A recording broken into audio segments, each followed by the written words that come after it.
বিসমিল্লাহির রহমানির রহিম। আজকে এখানে উপস্থিত প্রিন্ট এবং ইলেকট্রনিক মিডিয়ার সাংবাদিক ভাইরা, সোশ্যাল মিডিয়ার সাংবাদিক ভাইরা সকলে আমার সালাম নেবেন এবং আপনাদের কাছে আমি কৃতজ্ঞতা প্রকাশ করছি এই জন্য যে আজকে শুক্রবার, তারপরেও আপনারা কষ্ট করে এসেছেন এবং আজকে বিভিন্ন জায়গায় নানা ব্রিফিং হচ্ছে, তারপরেও যে আপনারা আসতে পেরেছেন তার জন্য আপনাদের কাছে কৃতজ্ঞ। আমি সরাসরি আমার বক্তব্যে চলে যাচ্ছি। সেটা হচ্ছে যে প্রেক্ষাপট হচ্ছে চুন্নু সাহেব বলেছেন, আলাদা সাহেব বলেছেন কি প্রেক্ষাপটে আমাদেরকে পার্টি থেকে বাদ দেওয়া হয়েছিল। আমরা কোর্টে গিয়েছিলাম। কোর্টের আদেশ জনাব পাটোয়ারি, আমাদের প্রেসিডেন্ট সদস্য, তিনি একজন ব্যারিস্টার। আমি আশা করেছিলাম তিনি আইন ভালো বুঝবেন, কিন্তু উনি কিছু বক্তব্য দিয়েছেন আমার, সেটাতে আমি আশ্চর্য হয়েছি। আমাদের যে আদেশ আছে সেটা আমি পড়ে শোনাচ্ছি, জাস্ট এটা কনফিউশনটা দূর করার জন্য। I am not contesting anything. অত্র অস্থায়ী নিষেধাজ্ঞা দরখাস্ত, এটা বলছে অত্র নিষেধাজ্ঞা অস্থায়ী নিষেধাজ্ঞা দরখাস্তটি 1 নম্বর বিবাদী পক্ষের বিরুদ্ধে দুতরফা সূত্রে এবং অন্যান্য বিবাদীদের বিরুদ্ধে একতরফা সূত্রে বিনা খরচে পরবর্তীতে আকারে মঞ্জুর করা হবে। অর্থাৎ আমরা যে নিষেধাজ্ঞা দরখাস্তটি করেছি সেই দরখাস্তটি ওনারা মঞ্জুর করেছে। কি মঞ্জুর করেছেন? দরখাস্তে আছে, অতএব বিজ্ঞ আবেদন আদালতের নিকট বাদী পক্ষের বিনীত প্রার্থনায় এই যে উপরোক্ত কারণাধীনে এবং ন্যায় বিচারের স্বার্থে অত্র মোকদ্দমা বিচারাধীন থাকাকালীন সময়ে 1 নম্বর বিবাদী কর্তৃক স্বাক্ষরিত প্রাথমিক সদস্যপদ সকল পদবী থেকে 10 নম্বর বাদীর অব্যাহতির চিঠি এবং 1 নম্বর থেকে 10 নম্বর বাদীর অব্যাহতি চিঠি এবং তৎমর্মে 1-2 নম্বর বিবাদের বিরুদ্ধে এক অস্থায়ী নিষেধাজ্ঞার আদেশ প্রদান করিতে এবং অত্র মোকদ্দমা নিষ্পত্তি না হওয়া পর্যন্ত গঠনতন্ত্রের 20(1) ক ধারা ব্যবহার করার প্রয়োগ থেকে বিরত থাকার জন্য অস্থায়ী নিষেধাজ্ঞার আদেশ প্রদান করতে এবং 1 নম্বর বিবাদের সকল সাংগঠনিক কার্যক্রম স্থগিত করার অস্থায়ী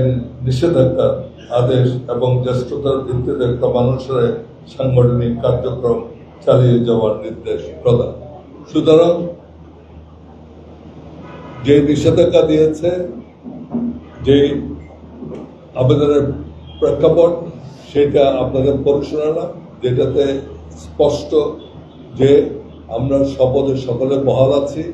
নট অনলি দ্যাট, উনি যে চেয়ারম্যান GM কাদের, তার সাংগঠনিক কর্মকাণ্ডের উপর তার বিধিনিষেধ হয়েছে। আর সবচেয়ে মজার ব্যাপার হচ্ছে যে এই আদেশটি জারি হয়েছে 31 তারিখ, 31 জুলাই। আজকে হচ্ছে অগস্টের 8 তারিখ। অগস্টের 8 তারিখ, 8 দিন গিয়েছে। তারা কিন্তু কোর্টে কোনো অ্যাপিল ফাইল করেনি, এখনো মিস অ্যাপিল তারা কোর্টে ফাইল করেনি। তার কারণ কি সেটা আপনারা বুঝতে পারছেন। তারা জানে তারা অন্যরকম কোনো পাবে, রিলিফ তারা পাবে না, because they are on the wrong side. 1 number. 2 number, আমি খুব মর্মাহত এই জন্য যে আমরা রুল অফ লয়ের কথা বলি, আমরা ডেমোক্রেসির কথা বলি, গণতন্ত্রের কথা বলি।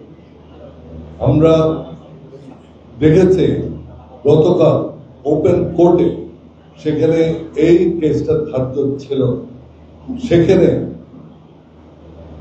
জনাব কাদের সাহেবের যারা নিয়োজিত কিছু আইনজীবী যে যেভাবে একজন জজ সাহেবকে অপমান করেছে, এটা আমি কখনো দেখিনি বা শুনিনি। অনেক ঘটনা হয়েছে, একটা কেস চলার সময় অনেক সময় তর্ক বিতর্ক হয়েছে, কিন্তু যে কেসটি চলছে, যে কেসটির কোনো তারিখ নাই, সেখানে যে আপনি একজন জজ সাহেবকে আপনার ইচ্ছা মতো গণতন্ত্র দেশে করবো আর পার্টিতে গণতন্ত্র রাখবো না, এটা কিন্তু হবে না। আমরা আমাদের পার্টিতে গণতন্ত্র ফিরিয়ে আনতে চাই। আমাদের পার্টিতে আমরা গঠনতন্ত্র চেঞ্জ করছি, 20(1)(ক) এটাকে আমরা বাতিল করে দিচ্ছি, যাতে ভবিষ্যতে কোন চেয়ারম্যান ইচ্ছা মতো তার কমিটি বদলাতে না পারে, তার যারা কর্মী আছে, যারা অন্য নেতৃবৃন্দ আছে, তাদেরকে তার ইচ্ছা মতো এখান থেকে এককভাবে পদ পদবি থেকে, এমনকি আপনার ওই যে আপনার প্রাইমারি সদস্য পদ থেকে পর্যন্ত বাদ দিয়ে দেওয়া হয়, এই ক্ষমতা আমরা তারপর করতে চাই। আমরা এটা একটা ইনস্টিটিউশন করে সেখানে দেবো। যদি কারো বিরুদ্ধে কোনো কিছু করার থাকে, তাকে শো কজ নোটিস করতে হবে। এটা যদিও এটা স্বাভাবিক নিয়মে হয়, আমাদের আইনে আছে, যদি আপনি কোনো লোকের বিরুদ্ধে কোনো শাস্তি প্রয়োগ করতে হয়, তাহলে তাকে আপনার আত্মপক্ষ সমর্থনের জন্য নোটিশ দিতে হবে। এটা আমরা, যদিও এটা ন্যাচারাল জাস্টিস, এটা অটোমেটিক, তারপরেও এটা আমরা আমাদের গণতন্ত্রে এটা ডিরেক্টলি লেখা হবে। বিকজ আমরা চাই আমাদের পার্টিতে সম্পূর্ণভাবে গণতান্ত্রিক হোক, এবং আমরা যৌথ নেতৃত্বে বিশ্বাস করছি। আরেকটা জিনিস, আমরা পার্টিতে আমাদের যে কোনো সিদ্ধান্ত, আমি আশা করব, আমি তো করবই, আমি যতদিন আছি করব।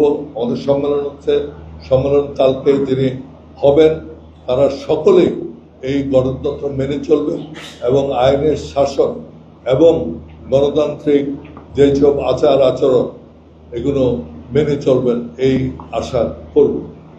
আমরা সম্মেলন যে করছি, সেখানে আমি ভারপ্রাপ্ত চেয়ারম্যান হয়েছে, কিন্তু আমাদের যে গঠনতন্ত্র আছে তার 20(2)(খ)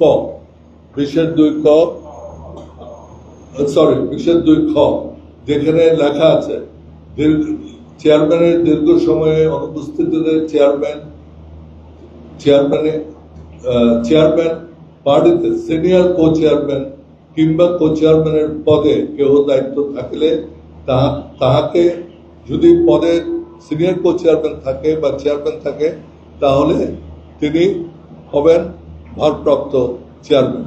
যদি না থাকে, সিনিয়র কো চেয়ারম্যান বা না থাকে, তাহলে প্রেসিডিয়ামের সদস্যদের মধ্য থেকে একজনকে মনোনীত করতে পারবেন।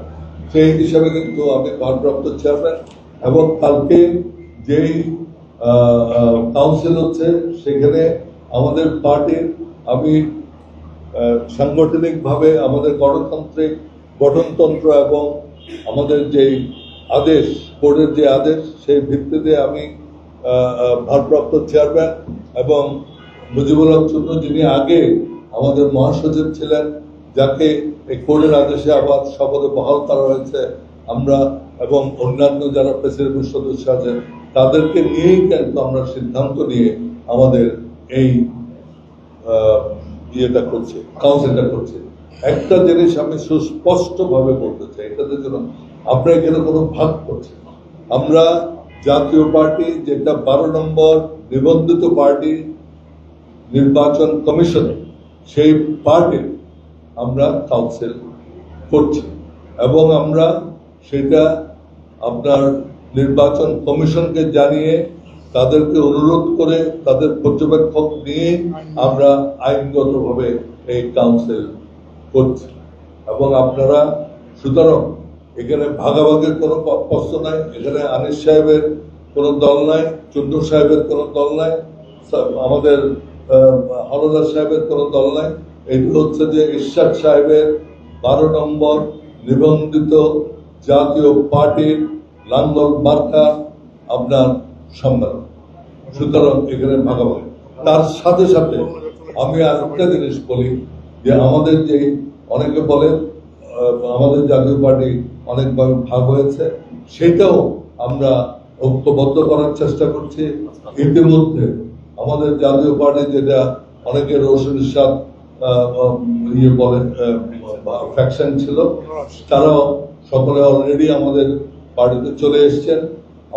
আপনারা জানেন আমাদের দাওয়াত কার্ড যেটা ছাপানো হয়েছে এবং পেপারে অ্যাডভার্টাইজমেন্ট দেওয়া হয়েছে। আনোয়ার হোসেন মঞ্জু সাহেব যেটা আরেকটা জাতীয় পার্টির ফ্যাকশনের নেতা, তারাও আমাদের কালকে কাউন্সিলে থাকবে এবং আমি আশা করি কাউন্সিলের পরে আমরা আবার মিলিত হয়ে যাব। এবং আরো 2-3টা ফ্যাকশন আছে ছোট ছোট, তাদেরকেও আমরা একীভূত করছি। সুতরাং এখন জাতীয় পার্টি যেটা বিভক্তি ছিল সেই বিভক্তিকে শেষ করে দিয়ে আমরা ঐক্যবদ্ধ জাতীয় পার্টি করতে চাই। কারণ আমাদের একটা ইতিহাস আছে, আমাদের অনেক অ্যাচিভমেন্ট আছে। আমরা 9 বছর 9.5 বছর ক্ষমতায় ছিলাম। আজকে যে রিফর্মগুলোর কথা বলছে, প্রত্যেকটা রিফর্ম আপনার প্রপোর্শনাল রিপ্রেজেন্টেশন বলেন, আজকে বিভাগীয় পর্যায়ে কোর্ট স্থাপন করার কথা বলেন, আজকে উপজেলা পর্যায়ে কোর্ট স্থাপন করার কথা বলেন, এগুলো প্রত্যেকটা জিনিস কিন্তু আমরা করে এসেছি। আমরা স্বাস্থ্যনীতি করেছিলাম। আমরা প্রত্যেকটা যে রিফর্মগুলো নিয়ে আজকে কথা হচ্ছে, এই রিফর্মগুলো কিন্তু আমাদের করা, যেগুলো আমরা তখন অনেক জায়গায় করতে পারিনি। একটা করতে পারিনি, যেটা জুডিশিয়াল ডিসেন্ট্রালাইজেশন, বিভিন্ন বিভাগে আমরা যে হাইকোর্ট করেছিলাম, সেটা কোর্টের কারণে আমরা করতে পারি।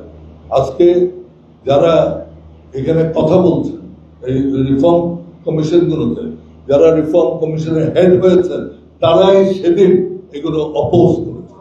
এই উপজেলা অপোজ করেছিল, এই উপজেলাতে বিচার বিভাগটা অপোজ করেছিল, কোর্ট বিভিন্ন জায়গা নিয়ে অপোজ করেছিল। তারাই আজকে কনভার্টেড হয়েছে। তারাই আজকে আমরা যে কথাগুলো আজ থেকে 35 বছর আগে বলেছি, সেই 35 বছর পরে এসে ওনারাই আজকে এই কাজগুলো করছেন। সুতরাং জাতীয় পার্টির একটা ঐতিহ্য আছে। জাতীয় পার্টির সময় আমরা লোক মানি না। আপনারা যদি সংখ্যা নেন, আপনারা দেখবেন আমরা একটা লোক